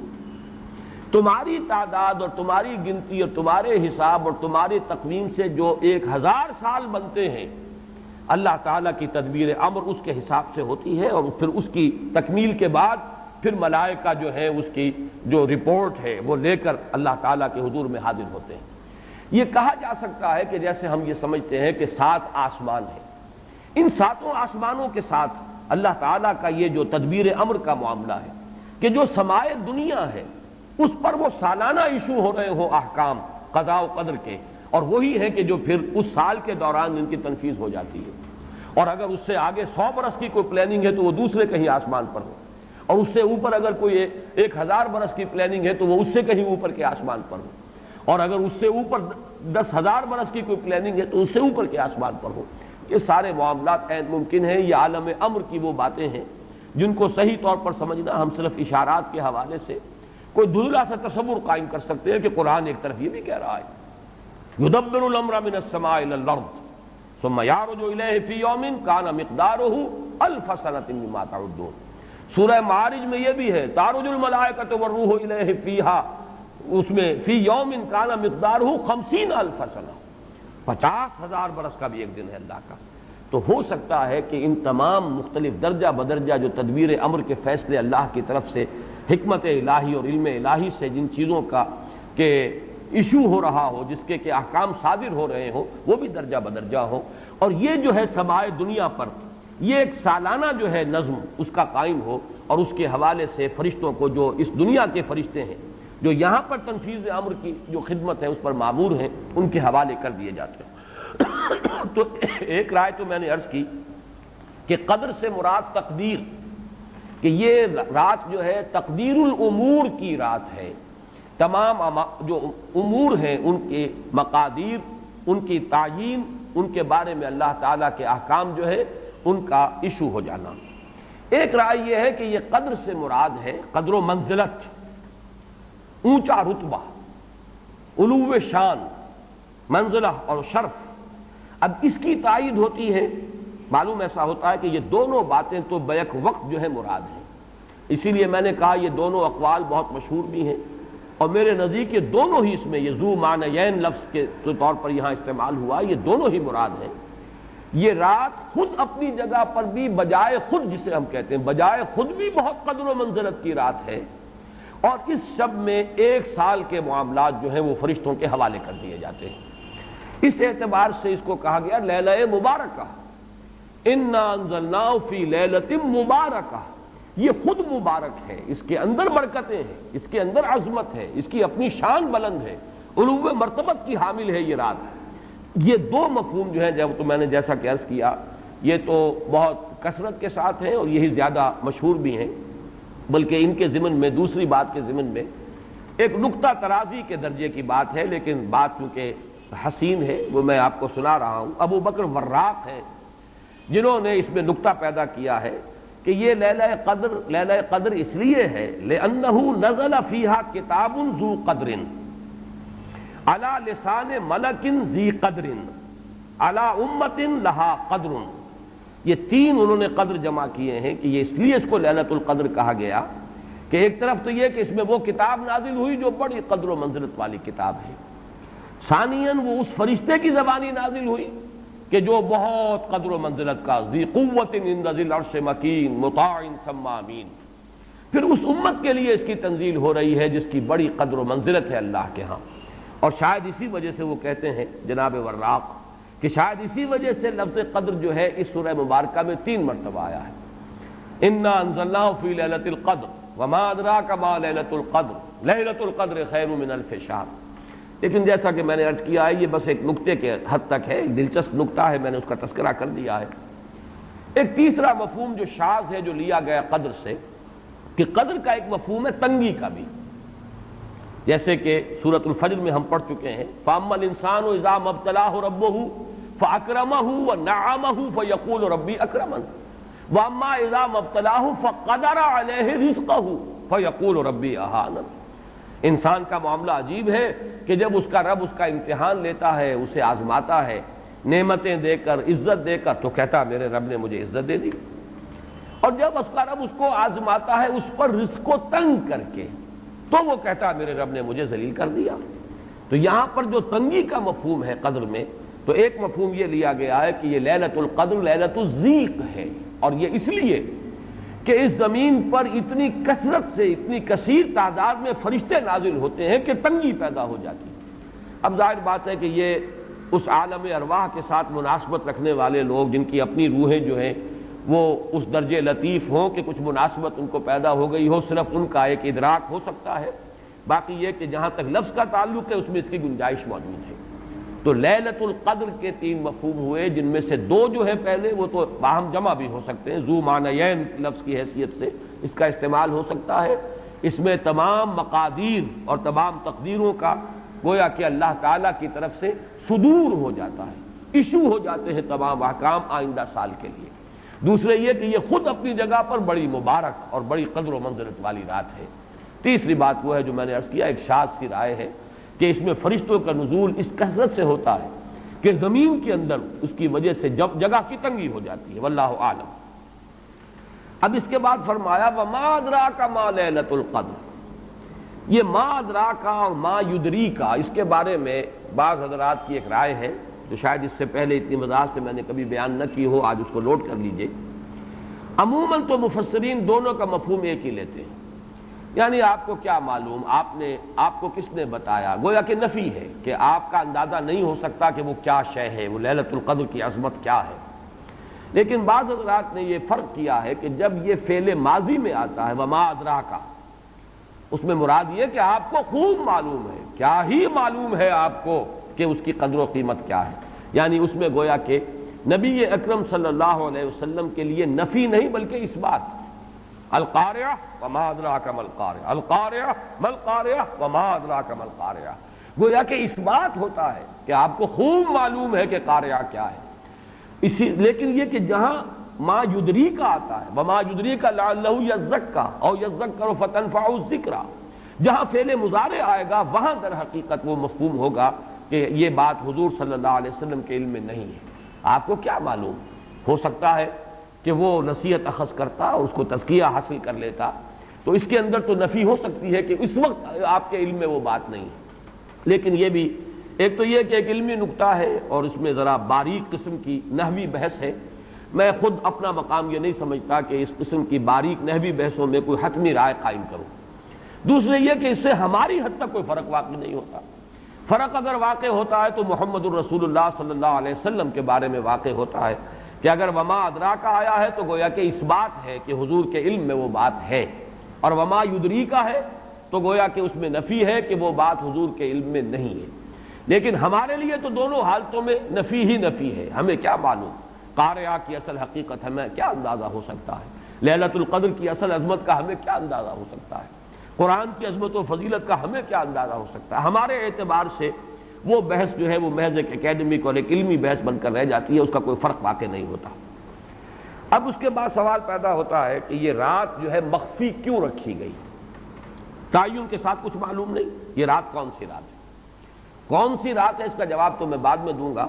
کہ اس میں جو آراء ہیں مختلف، لیکن یہ کہ اس کو کیوں مخفی رکھا گیا اس پر کچھ پیاری باتیں ہیں جو مفسرین نے کہی ہیں۔ پہلی بات تو یہ کہ جتنی عظیم چیزیں ہیں ان سب کو مخفی رکھا گیا ہے۔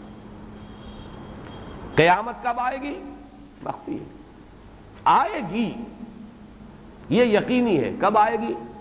یہ تو ان امور میں سے ہے کہ جس کا علم نبی اکرم صلی اللہ علیہ وسلم کو بھی نہیں دیا گیا، جبرائیل کو بھی نہیں دیا گیا۔ چنانچہ حدیث جبرائیل میں واضح طور پر الفاظ موجود ہیں وَمَا الْمَسْئُولُ عَنْهَا بِأَعْلَمَ مِنَ السَّائِلِ، کچھ معلوم نہیں، نہ سائل کو معلوم نہ مسئول کو معلوم قیامت کب آئے گی۔ اب یہ عظیم حقیقت مخفی رکھا گیا اور اس کا خاص طور پر ذکر کیا گیا سورہ طٰہٰ میں، اکاد اخفیھا لتجزی کل نفس بما تسعی۔ اگر تعین کر دیا جاتا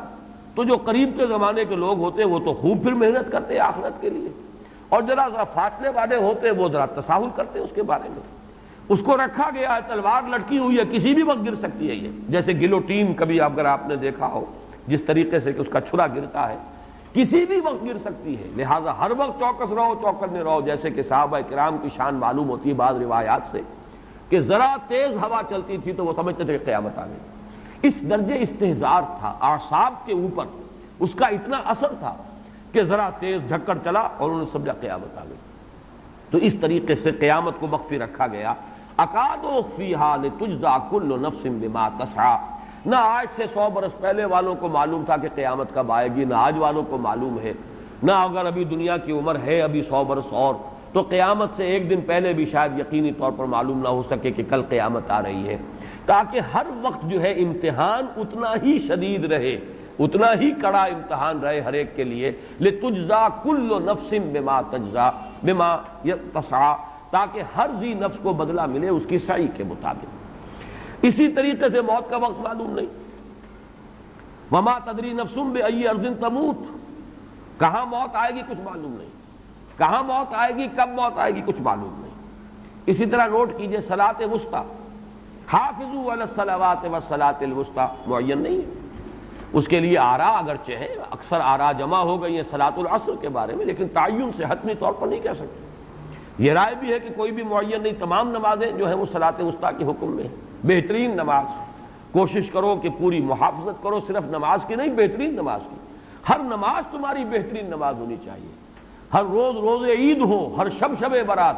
اگر اللہ تعالیٰ کے ساتھ کوئی قلبی ربط ہے تو ہر دن جو گزر رہا ہے وہ روز عید ہے، اور ہر شب جو گزر رہی ہے وہ شب برات ہے۔ لیکن اگر وہ کہ انسان کو غفلت ان کے قلب پر طاری ہے تو وہ عید کا دن بھی اس کے لیے ایک عام دن ہے، اور شب برات بھی اس کے لیے ویسی ہی ایک رات ہے جیسی کہ ہر روز آتی ہے اور چلی جاتی ہے۔ اس اعتبار سے اس کو بھی خاص جو ہے معین نہیں کیا گیا صلاۃ وسطیٰ کون سی ہے۔ اسی طرح بعض روایات میں جو آتا ہے اسم اعظم، اللہ کا ایک نام ایسا ہے کہ اس کے واسطے سے اللہ سے جو بات مانگی جائے وہ رد نہیں ہو، لیکن وہ کون سا ہے نہیں بتایا گیا۔ اقوال ہیں، اندازے ہیں، حی و قیوم پر زیادہ، الحی القیوم پر زیادہ لوگوں کا جو ہے وہ اجماع ہوا ہے، لیکن یہ کہ یقین سے نہیں کہہ سکتے۔ تو اسی میں اس کو بھی نوٹ کر لیجئے کہ اس کو مخفی رکھا گیا ہے لیلۃ القدر کو۔ لوگ زیادہ سے زیادہ محنت کریں، زیادہ سے زیادہ مشقت کریں، اس کے لیے جو بھی اس کی قدر و منزلت سے کسی درجے میں آگاہ ہے، وہ اگر معین ہی ہو جاتا کہ ایک شب یہ ہے تو پھر تو سب کے سب اس رات میں محنت کر لیتے، باقی راتیں جو ہیں وہ پھر سونی اور ویران گزرتی۔ لیکن یہ کہ مطلوب یہ ہے کہ زیادہ سے زیادہ راتیں آباد ہوں، زیادہ سے زیادہ راتوں میں ذکر ہو، عبادت ہو، دعا ہو، اس لیے اس کو مخفی رکھا گیا، یہ حکمت ہے۔ اس میں بھی ایک عجیب نکتہ ہے جو امام راضی رحمۃ اللہ علیہ نے بیان کیا ہے، اور حوالہ اگرچہ نہیں دیا اس حدیث کا، لیکن ایک روایت کے حوالے سے بات بیان کی ہے کہ اس کے ظاہر نہ کرنے میں بھی اللہ کی ایک شفقت اور رحمت ہے بندوں کے حق میں، اس لیے کہ اس کی قدر جتنی زیادہ ہے اتنی ہی اس کی ناقدری پر سزا ہوگی۔ اگر معلوم ہو کہ یہ شب ہے اور اس کی ناقدری کو انسان کرے تو گویا کہ پھر وہ اتنا ہی زیادہ مورد عقاب اور مورد سزا بن جائے گا۔ اس کے لیے ایک بڑا پیارا واقعہ نقل کیا امام راضی نے کہ حضور صلی اللہ علیہ وسلم حضرت علی رضی اللہ تعالی عنہ ایک روز مسجد میں داخل ہوئے، ساتھ ہی آئے ہیں، دیکھا کہ ایک شخص سو رہا ہے، نماز کا وقت ہو چکا تھا۔ حضور نے حضرت علی سے فرمایا کہ اسے جگا دو، اسے ہوش میں لے آؤ تاکہ یہ وضو کرے، نماز کے لیے تیاری کرے۔ حضرت علی نے امتثال امر کیا، جا کر جگا دیا۔ لیکن پھر ایک سوال کیا حضرت علی نے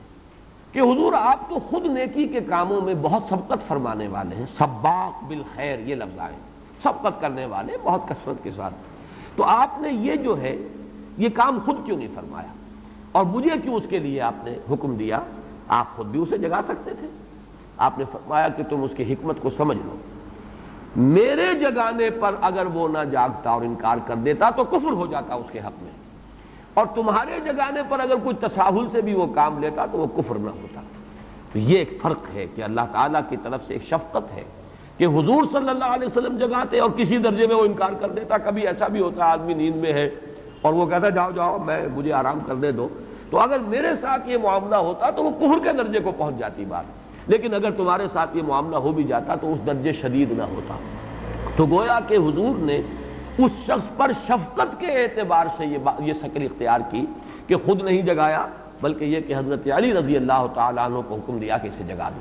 تو یہ نقطہ کہ لیلۃ القدر کے اخفاء میں یہ بات بھی ہے کہ اگر اس کو عیاں کر دیا جاتا، معین کر دیا جاتا، تو پھر جو لوگ اس سے غافل رہتے پھر وہ بہت سخت ناقدری کا ارتکاب کرتے اور بڑی سزا کے مستوجب ہو جاتے۔ اب آپ چھٹی بحث ہے کہ وہ رات کون سی ہے۔ اگرچہ ایک رائے شاذ یہ بھی ہے کہ وہ رمضان سے باہر کی رات بھی ہو سکتی ہے، لازم نہیں ہے کہ رمضان ہی کی کوئی شب ہو۔ اس میں چونکہ بعض حضرات نے ایک روایت کی وجہ سے جسے ہم شب برات کہتے ہیں، لیلۃ البرات، یہ شعبان کی 15ویں شب، درمیانی شب، اور اس کے بارے میں ایک روایت موجود ہے حضرت عائشہ صدیقہ رضی اللہ تعالی عنہا کی کہ رات کے وقت ان کی آنکھ کھلی اور وہ باری آپ ہی کے پاس شب باسی کی تھی حضور کی، تو حضور موجود نہیں تھے، تو تشویش ہوئی کہاں گئے؟ تو جب تلاش کی گئی تو معلوم ہوا کہ حضور جنت البقیع قبرستان میں پہنچے ہوئے ہیں، اور وہاں آپ ان کے لیے جو بھی وہاں دفن ہیں ان کے لیے استغفار فرما رہے ہیں۔ جب پوچھا گیا معاملہ کیا، تو آپ نے فرمایا یہ بڑی عظیم رات ہے، اور اس رات میں فوت ہونے والوں کا فیصلہ ہو جاتا ہے، پیدا ہونے والوں کا فیصلہ ہو جاتا ہے۔ تو اب وہ بھی ایک لیلہ مبارکہ، اسی وجہ سے بعض لوگوں نے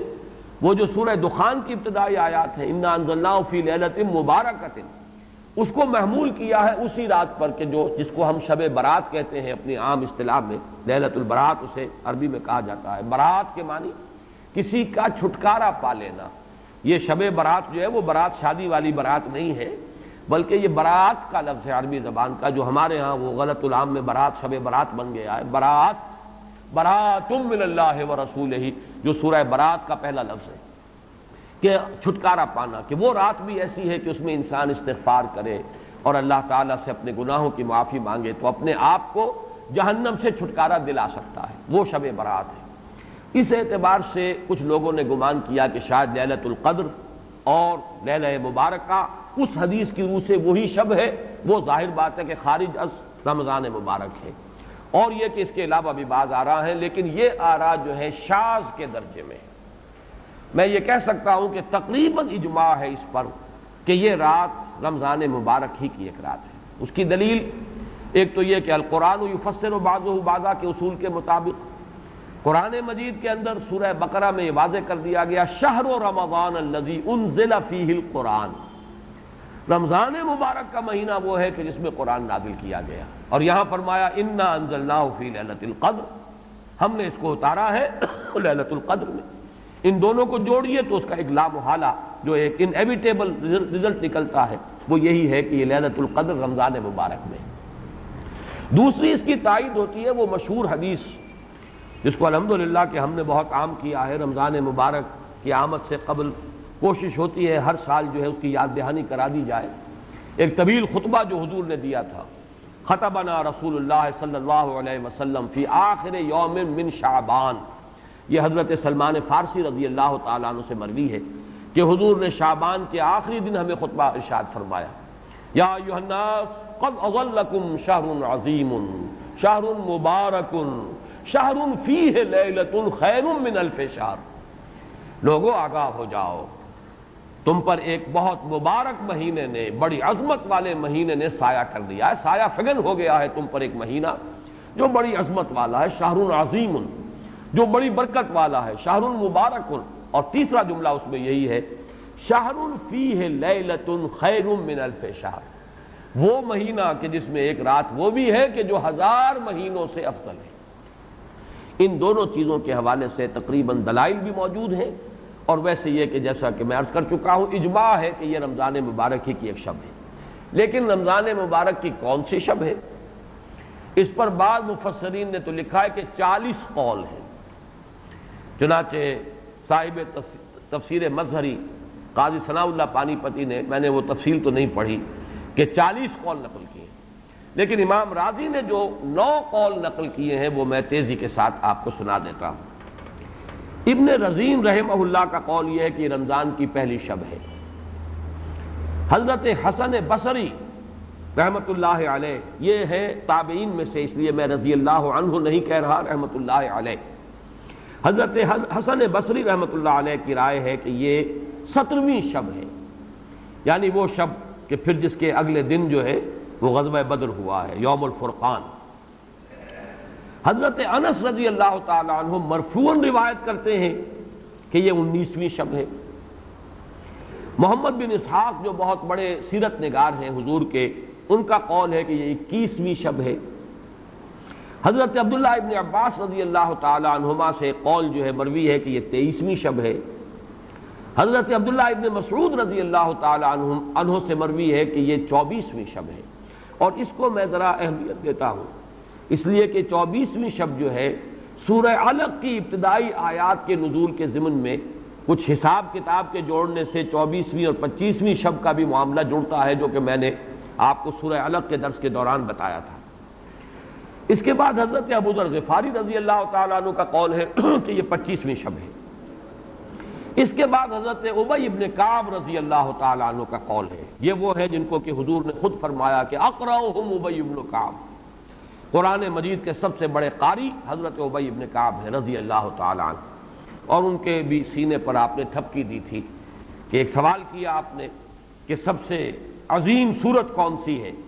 اور جب انہوں نے صحیح جواب دے دیا سورہ فاتحہ، تو پھر یہ کہ اس پر حضور نے تھپکی دی کہ تمہیں اللہ تعالیٰ نے بہت صحیح مناسبت عطا کی ہے علم کے ساتھ۔ ان کی اور صحابہ میں سے بہت سے لوگوں کی رائے، یہاں تک کہ یہ کہا جا سکتا ہے کہ بقیہ اقوال جو ہیں وہ شاذ کے درجے میں ہیں، اور یہ گویا کہ اگر اجماع نہ کہا جائے تو بہت حد تک اتفاق کے درجے میں ہے کہ یہ 27ویں شب ہے۔ اور اس 27ویں شب کے ضمن میں حضرت عبداللہ ابن عباس سے ایک روایت میں پہلے آپ کو بتا چکا ہوں کہ 23ویں شب، لیکن 27ویں شب کے ضمن میں جو مختلف روایات حضرت عبداللہ ابن عباس رضی اللہ تعالی عنہما سے مروی ہیں، ان میں بھی کچھ لطیف نکات ہیں، وہ میں بعد میں بیان کروں گا۔ اس کے بعد ایک شاذ قول اور بھی ہے کہ یہ 29ویں شب ہے۔ تو یہ گویا کہ 9 ہیں اقوال، جن میں سے بعض جلیل القدر صحابہ کے ہیں، عبداللہ ابن مسعود، ابو ذر غفاری، ابن عباس، ابی ابن کعب، لیکن یہ ہے کہ سب سے زیادہ جو اتفاق اگر اجماع نہ کہا جائے تو 27ویں شب پر ہے۔ اس 27ویں شب کے بارے میں حضرت عبداللہ ابن عباس نے 3 نکتے بیان کیے۔ ایک نکتہ تو یہ ہے کہ یہ پوری سورہ مبارکہ جو ہے سورۃ القدر، اس میں 30 الفاظ ہیں، اور ان 30 الفاظ میں سے 27واں لفظ ہے ہی حتی مطلع الفجر، یہ 27واں ہے۔ اس کے اعتبار سے گویا کہ انہوں نے ایک ربط قائم کیا ہے کہ یہ 27ویں شب ہے۔ ایک بات انہوں نے یہ کہی ہے کہ اللہ تعالیٰ کو وطر محبوب ہے، اللہ وطر و یحب الوطر، اللہ خود بھی اکیلا ہے اور وطر کو پسند کرتا ہے۔ پھر یہ کہ وطر جو ہے اب رمضان مبارک کے اندر اگر وہ وطر شمار کیے جائیں گے تو 14-15 وطر بن جائیں گے، لیکن اس میں چونکہ آخری عشرے کے بارے میں بہت سی روایات جو ہیں ان کا تقریباً اجماع ہو جاتا ہے کہ آخری عشرے میں، تو آخری عشرے میں بھی 5 وطر آئیں گے، 21ویں، 23ویں، 25ویں، 27ویں، 29ویں۔ لیکن حضرت عبداللہ ابن عباس کہتے ہیں کہ 7 کا ہندسہ اللہ تعالیٰ کو بہت پسند ہے، اور بہت سی چیزیں جو ہیں عالم تکوینی میں بھی اور عالم تشریعی میں بھی بہت سی چیزیں وہ ہیں کہ جو 7 کے ہندسے کے ساتھ وابستہ ہیں۔ 7 آسمان ہیں، 7 زمینیں ہیں، ہفتے کے 7 دن ہیں، طواف کے 7 شوط ہیں، سعی بین صفا والمروہ وہ بھی 7 مرتبہ ہے، ادھر سے ادھر، ادھر سے ادھر 7۔ اسی طریقے سے سجدے کے اعضاء بھی 7 ہیں، تو اس سے انہوں نے پہلے وطر اور وطر کے بعد 7 کا ہندسہ، رمضان کے آخری عشرے کی وطر راتیں اور ان میں 7ویں رات یعنی 27ویں شب، وہ اپنے اس حساب کتاب سے بھی، اور جب انہوں نے یہ بات بیان کی تو حضرت عمر رضی اللہ تعالی عنہ نے ان کی تحسین کی تھی۔ آخری بات اور بھی کہی گئی ہے کہ لیلۃ القدر جو ہے اس کے اندر حروف کو اگر شمار کیا جائے تو 9 بنتے ہیں، اور یہ لیلۃ القدر اس سورہ مبارکہ میں 3 مرتبہ آیا ہے۔ انا انزلناہ فی لیلۃ القدر وما ادراک ما لیلۃ القدر لیلۃ القدر خیر من الف شہر، اس اعتبار سے بھی 3 کو ضرب دی جائے 9 سے تو وہ بھی 27 کا عدد بنتا ہے۔ بہرحال یہ میں نے جیسا کہ عرض کیا تھا کہ ان کا کوئی تعلق نہ صرف سے ہے، نہ نحو سے ہے، نہ روایات سے، لیکن بہرحال حضرت عبداللہ ابن عباس کا ایک ذوق ہے، اس کو آپ ذوقی باتیں بھی کہہ سکتے ہیں، لیکن یہ کہ حضرت عبداللہ ابن عباس کی ذوقی بات ہے، لہذا اس کا کم سے کم تذکرہ ہو جانا چاہیے۔ ایک بحث یہ ہے کہ اہی باقیۃ ام لا، کیا یہ رات جو اس کی عظمت تھی یہ باقی ہے، یا صرف وہی رات جو تھی جس میں کہ قرآن مجید نازل کیا گیا وہی عظمت کی حامل تھی، انا انزلناہ فی لیلۃ القدر، یا یہ کہ اب بھی ہر سال یہ رات آ رہی ہے تو اسی عظمت کی حامل ہے، اسی قدر و منزلت کی، اسی برکت کی حامل ہے۔ اس پر بھی تقریباً ایک اجماع ہے کہ یہ لیلۃ القدر باقی ہے، ہر سال آتی ہے۔ اس کے ضمن میں بلکہ میں چاہتا ہوں کہ اپنے ایک قول کی تصحیح کر دوں کہ میں ایک رائے میں نے ابتدائی دور میں بیان کی ہے اپنے بعض خطبات میں، تقاریر میں، اور وہ جیسا کہ ایک خطیبانہ انداز ہوتا ہے، قرآن مجید کی عظمت کے بیان کے ضمن میں یہ باتیں، یہ بھی نقطے کے درجے کی باتیں ہوتی تھی اور وہ میں بیان کرتا رہا ہوں کہ قرآن ہے اصل عظمت کی حامل شے، جس رات میں یہ قرآن نازل ہوا وہ لیلۃ القدر بن گئی، گویا کہ لیلۃ القدر کی عظمت جو ہے وہ قرآن کی عظمت سے مستعار ہے، جس مہینے میں یہ نازل ہوا وہ مذہب جو ہے، وہ مہینہ جو ہے مبارک ہو گیا، شہر المبارک، اور وہ مہینہ جو ہے وہ روزے کی عظیم عبادت کے لیے مختص کر لیا گیا۔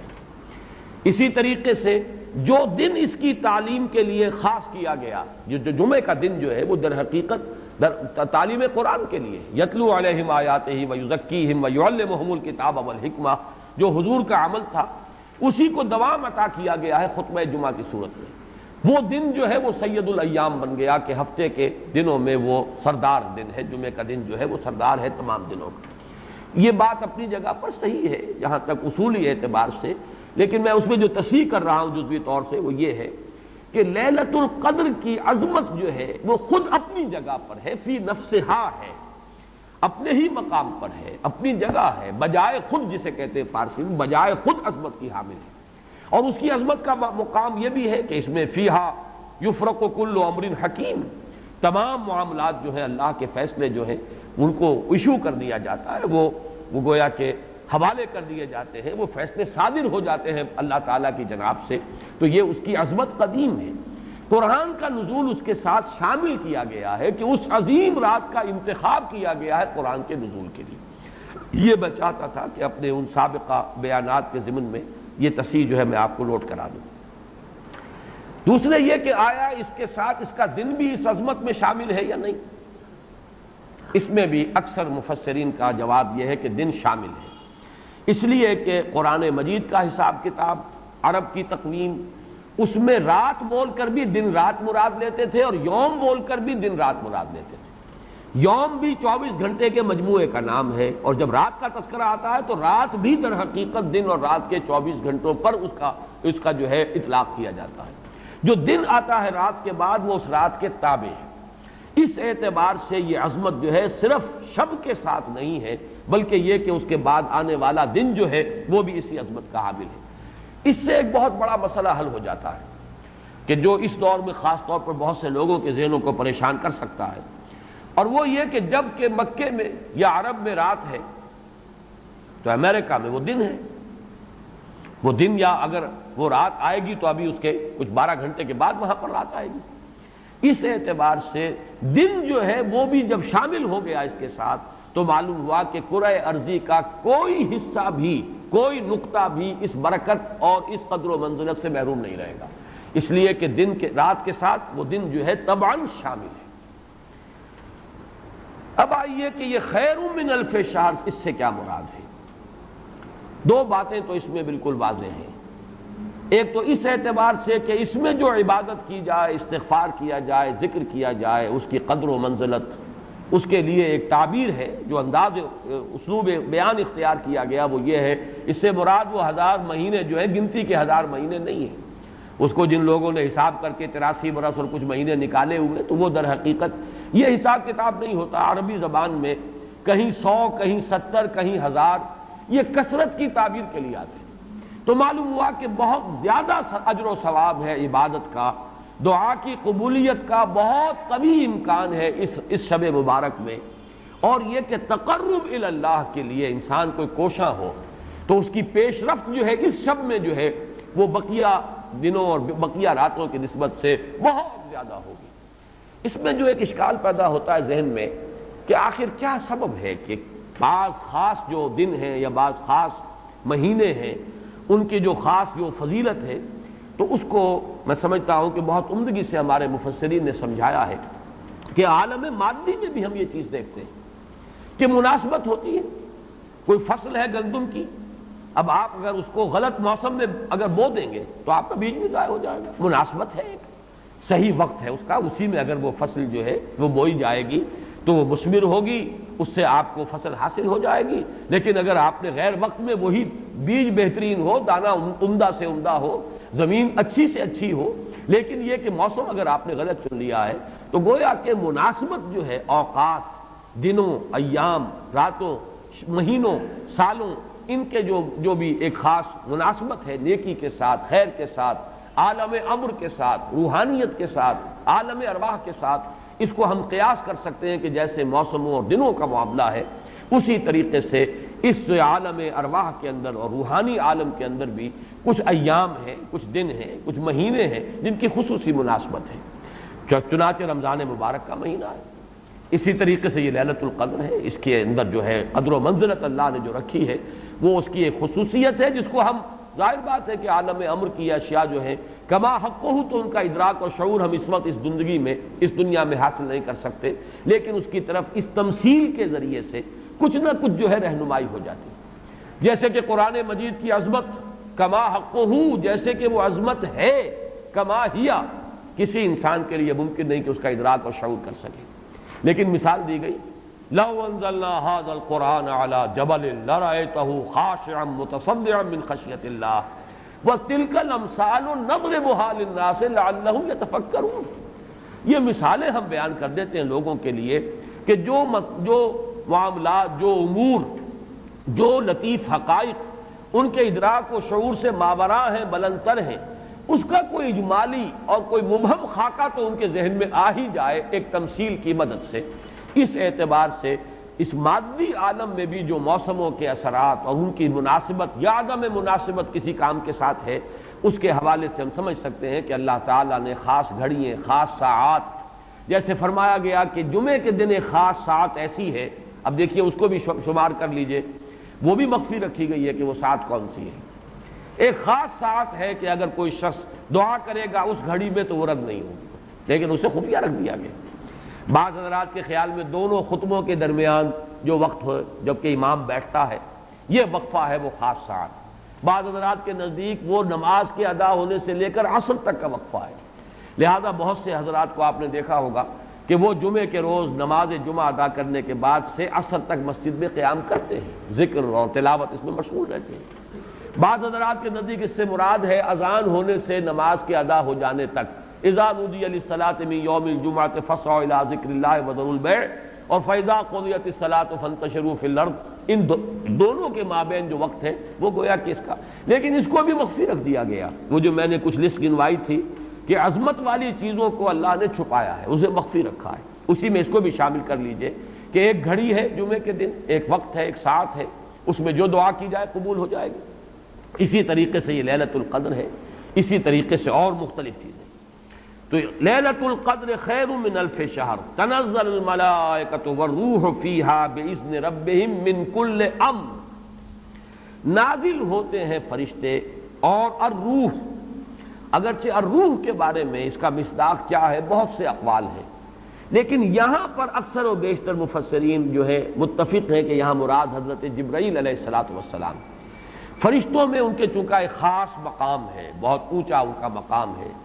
کہا جا سکتا ہے سید الملائکہ، تمام فرشتوں کے وہ سردار ہیں۔ یہی وجہ ہے کہ وہی ہے قرآن کے نازل کرنے والے۔ یہ عظیم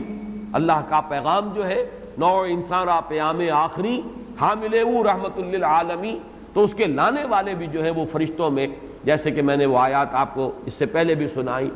کہ انہ لقول رسول کریم ذی قوت عند ذی العرش مکین مطاع ثم امین۔ اب یہ ساری مدح جو ہو رہی ہے، تعریف ہو رہی ہے حضرت جبرائیل علیہ السلام کی، تو یہ گویا کہ عطف الخاص علی العام کی ایک مثال ہے۔ تمام ملائکہ، الملائکہ، بہت سے ملائکہ، اور یہاں پہ اس سے اندازہ کیجئے کہ معلوم ہوتا ہے بہت کثیر تعداد میں ملائکہ ہیں جن کا نزول ہوتا ہے۔ وہ جو میں نے قدر کا ایک مفہوم بیان کیا گیا تھا کہ اتنے ملائکہ آتے ہیں کہ زمین پر جگہ نہیں رہتی، اور لیلۃ القدر سے مراد لیلۃ الضیق ہے کہ ملائکہ کے لیے، اس کا چونکہ ابھی حال ہی میں مجھے تجربہ ہوا ہے کہ جب ہم نے طواف وداع کیا ہے تو وہ ہم نے دیکھا ہے ضیق کی وہ کیفیت جو ہے، وہ تنگی کہ وہاں پر جگہ جو ہے آدمی کا سانس لینا مشکل ہو جاتا ہے، اس درجے تنگی۔ تو اب یہ تو ایک عالم مادی کا ضیق تھا جو ہم دیکھا ہے، جس کا ہمیں تجربہ ہو گیا۔ عالم ارواح میں فرشتوں کا ضیق کہ اتنے فرشتے نازل ہو جائیں کہ ان کو تنگی محسوس ہو، ان کو اپنے لیے جگہ نہ مل رہی ہو زمین پر، تو یہ بھی ایک مفہوم ہے۔ تنزل الملائکۃ والروح، نازل ہوتے ہیں فرشتے اور جبرائیل، بالخصوص حضرت جبرائیل علیہ الصلوۃ والسلام، فیہا، اس شب میں،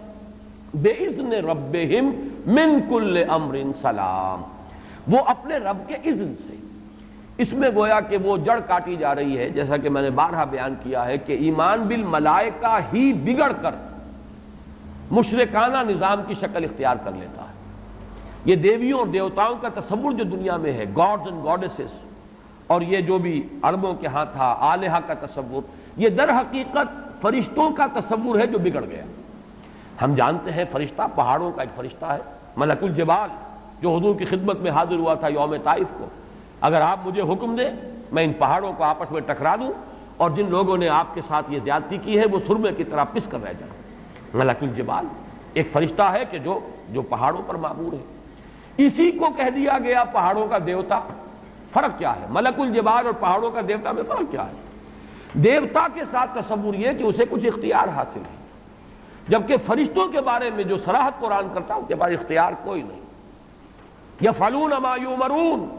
وہ وہی کچھ کرتے ہیں جس کا انہیں حکم دیا جاتا ہے۔ لا یعصون اللہ ما امرهم ویفعلون ما یؤمرون، وہ اللہ کے کسی حکم کی نافرمانی نہیں کرتے، وہی کرتے ہیں جس کا ان کو حکم ہوتا ہے۔ اور وہ آیت جو میں نے پہلے بھی آج سنائی ہے، حضرت جبرائیل نے حضور کے اس شکوے یا گلے کے جواب میں جو بھی کہا، اپنی وضاحت پیش کی، ما نتنزل الا بامر ربک، اے نبی، اے محمد صلی اللہ علیہ وسلم، آپ کا شوق اپنی جگہ، لیکن ہم نازل نہیں ہو سکتے آپ کے رب کے اذن کے بغیر، آپ کے رب کے حکم کے بغیر، ہمارا اختیار نہیں ہے۔ اور وہ مقام اس اعتبار سے عظیم ترین مقام ہے قرآن مجید کا، ضربۃ السلام ہے، لہو ما بین ایدینا وما خلفنا وما بین ذالک، اللہ ہی کا اختیار ہے اس پر بھی جو ہمارے سامنے ہے، اللہ کے اختیار میں ہے وہ بھی جو ہمارے پیچھے ہے، اور اللہ کے اختیار میں وہ بھی جو ان دونوں کے مابین ہے۔ اب ان دونوں کے مابین کیا ہے؟ میرے آگے یہ سب کچھ ہے، میرے پیچھے یہ سب کچھ ہے، میرے آگے اور پیچھے کے مابین کون ہے؟ میں ہوں۔ گویا کہ ملائکہ بالکلیہ اللہ کے اختیار میں ہے، ان کا کوئی اختیار جو ہے اپنا نہیں ہے، اگرچہ بہت ملائکہ مقربین ہے، مقام بہت بلند ہے، نوری مخلوق ہے۔ چنانچہ مسلم شریف میں حضرت عائشہ صدیقہ رضی اللہ تعالیٰ عنہ سے روایت موجود ہے کہ اللہ نے فرشتوں کو نور سے پیدا کیا، نوری الخلق، نوری الاصل، پھر یہ کہ مقربین، اللہ کے بہت قریب قرب رکھنے والے، لیکن اختیار نہیں، جو حکم ملتا ہے۔ بس یہ بات پیش نظر رہے تو ایمان بالملائکہ جو لازم ہے ہمارے ایمانیات کا جزو لا ینفک ہے۔ آمنت باللہ وملائکتہ وکتبہ ورسلہ والیوم الآخر والقدر خیرہ وشرہ من اللہ تعالی والبعث بعد الموت۔ ایمان باللہ کے فوراً بعد ایمان بالملائکہ لازم ہے، لیکن یہ کہ ذرا سا دیکھیے بال برابر ادھر سے ادھر ہو جانے سے وہ جو ہے کہ رفتم کے خارج پاکشم محمل نہا شد از نظر، یک لحظہ غافل گشتم و 100 سال راہم دور شد، ایک لحظے کی غفلت جو ہے وہ 100 سال کی دوری ڈال دیتی ہے راستے کے اندر، ایک لحظے کی ذرا سی یہ لغزش جو ہے۔ اگر ان ملائکہ کے بارے میں یہ تصور قائم ہو جائے کہ یہ بھی صاحب اختیار ہے تو ٹھیک ہے، پھر کچھ دنڈوت ہونی چاہیے، پھر کچھ چڑھاوے چڑھانے چاہیے، پھر ان سے دعائیں کرنی چاہیے، ان سے استغاثہ ہونا چاہیے، ان کو پکارا جانا چاہیے۔ وہ سارا کا سارا شرک کا جو طومار ہے اب اس کے لیے پورا جواز پیدا ہو گیا اگر ذرا سی یہ علمی غلطی ہو جائے۔ تو اسی لیے یہاں پر خاص طور پر تنزل الملائکۃ والروح فیہا باذن ربہم، اپنے رب کے اذن سے نازل ہوتے، از خود نازل نہیں ہوتے۔ یہی بات ہے کہ جو وہاں فرمائی گئی ہے اس سورہ مبارکہ میں، فیہا یفرق کل امر حکیم امرا من عندنا، ہمارے پاس سے وہ امر جاتا ہے، کسی اور کا اختیار نہیں ہے، امرا من عندنا،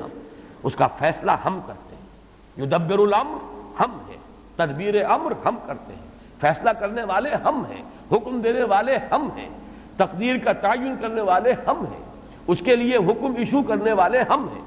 تو فرمایا امرا من عندنا انا کنا مرسلین، اور ہم ہی ہیں کہ جو بھیجنے والے ہیں، اپنے فرشتوں کو بھیجتے ہیں تنفیذ امر کے لیے، اپنے رسولوں کو بھیجتے ہیں لوگوں کو خبردار کرنے کے لیے، جو کہ اگلی صورت کا مقصد ہے، جو مرکزی مضمون ہے کہ مقصد رسالت ہے کیا۔ تو فرمایا تنزل الملائکۃ والروح فیہا باذن ربہم من کل امر۔ اب دیکھیے کل امر کس طرح یہ الفاظ جو ہے ایک دوسرے کے ساتھ ان دونوں مقامات کے جو ٹیلی کر رہے ہیں۔ انا انزلناہ فی لیلۃ القدر، انا انزلناہ فی لیلۃ مبارکۃ، قدر اور مبارک یہ دونوں ایک دوسرے کے مقابل میں آ گئے۔ یہاں فرمایا من کل امر، تنزل الملائکۃ والروح فیہا باذن ربہم من کل امر، وہاں فرمایا فیہا یفرق کل امر حکیم امرا من عندنا انا کنا مرسلین۔ اس شب میں ایشو ہو جاتے ہیں تمام معاملات، تمام فیصلے، اور ہوتے ہیں ہمارے پاس سے۔ یہ غالباً جو ہمارے ہاں جو فیصلے، عدالتی فیصلے ہوتے ہیں، ان میں بھی خاص الفاظ آتے ہیں کہ یہ عدالت کا اپنا فیصلہ ہے، یہ ہم اپنے فیصلے سے یہ بات جو ہے اس کا تعین کر رہے ہیں۔ تو امرا من عندنا، یہ ہمارا فیصلہ ہمارے پاس سے اس کی تعین ہوتی ہے۔ سلام ہی حتی مطلع الفجر، سلام میں ایک تو یہ بات کہ نحوی اعتبار سے کہ اس کا مبتدا محذوف ہے، وہ سلامتی ہی سلامتی ہے، اور سلام کے دو معنی کیے گئے ہیں، ایک تو جو سلام کا یا سلامتی کا ذریعہ بنے، یہ رات سلامتی کی رات ہے، اس رات میں سلامتی حاصل کی جا سکتی ہے، اس رات میں اللہ کی مغفرت حاصل کی جا سکتی ہے، اللہ کے عفو و درگزر کے عام ہونے کی رات ہے۔ ایک یہ کہ اس رات میں مولانا اصلاحی صاحب نے ایک بڑا پیارا لفظ استعمال کیا ہے کہ جو شیاطین جن ہیں ان پر کرفیو لگا دیا جاتا ہے، جیسے رمضان مبارک کے بارے میں آیا ہے کہ ان جو شیاطین ہیں ان کو قید کر دیا جاتا ہے، یعنی یہ کہ برائی کے جو محرکات و دواعی ہیں ان میں کمی آ جاتی ہے، خیر کے دواعی اور داعیات و محرکات وہ اس کے اندر نکھرتے ہیں، ابھرتے ہیں، اور یہ ہر شخص کو اندازہ ہے رمضان مبارک کا ایک خاص ماحول ہوتا ہے۔ اس میں واقعہ یہ ہے کہ اگرچہ بدطینت لوگ اس میں بھی بد کرداری کا معاملہ کرتے ہیں، لیکن یہ کہ طبیعت جو عام ماحول اس ماہ مبارک کا ہوتا ہے اس میں خیر کا کرنا نسبتاً بہت آسان دوسرے دنوں کے مقابلے میں، اور برائی کی طرف میلان جو ہے وہ زیادہ ہی شدید ہوگا تو شاید اس کا جو ہے اظہار ہو جائے، ورنہ عام طور پر برائی کے میلانات جو ہیں ان میں کمی پیدا ہو جاتی ہے۔ تو سلام ایک تو اس معنی میں کہ سلامتی حاصل کرنے والی رات، دوسرے یہ کہ اس رات میں سلامتی ہوتی ہے کہ جنات جو ہیں شیاطین جن ان کے اوپر پابندیاں ہیں، قدغنے ہیں، اور ایک یہ لفظ لایا گیا ہے سالم کے معنی میں، سالم پوری رات، یہ پوری رات کا معاملہ ہے، اس کی کوئی خاص ساعت نہیں ہے، اس میں گویا کہ خاص دلجوئی کی جا رہی ہے کہ اگر کوئی شخص پوری رات میں نہیں بھی جاگ سکا لیکن اگر طبیعت میں انشراح ہو جائے کسی اس کی ایک ساعت میں، کسی ایک حصے میں، تو وہ یہ سمجھے کہ وہ محروم نہیں رہا، اسے اس رات کی سعادتوں اور برکات میں سے حصہ مل جائے گا۔ ہی حتی مطلع الفجر، اور یہ رات جو ہے یہ فجر کے طلوع ہونے تک یہ برکات کا نزول، فرشتوں کا نزول، خیر و سعادت، سلامتی کا حصول، یہ تمام چیزیں جو ہیں اس رات کے آخری جو سرحد ہے مطلع الفجر، طلوع فجر تک یہ تمام کیفیات برقرار رہتی ہیں۔ اللہ تعالی ہم سب کو یہ لیلہ قدر اور لیلہ مبارکہ جو ہے اس کی برکات سے اور اس کی قدر و منزلت سے اور اس کے خیرات و حسنات سے متمتع ہونے کی توفیق عطا فرمائے۔ بارک اللہ لی و لکم فی القرآن العظیم ونفعنی و ایاکم بالآیات والذکر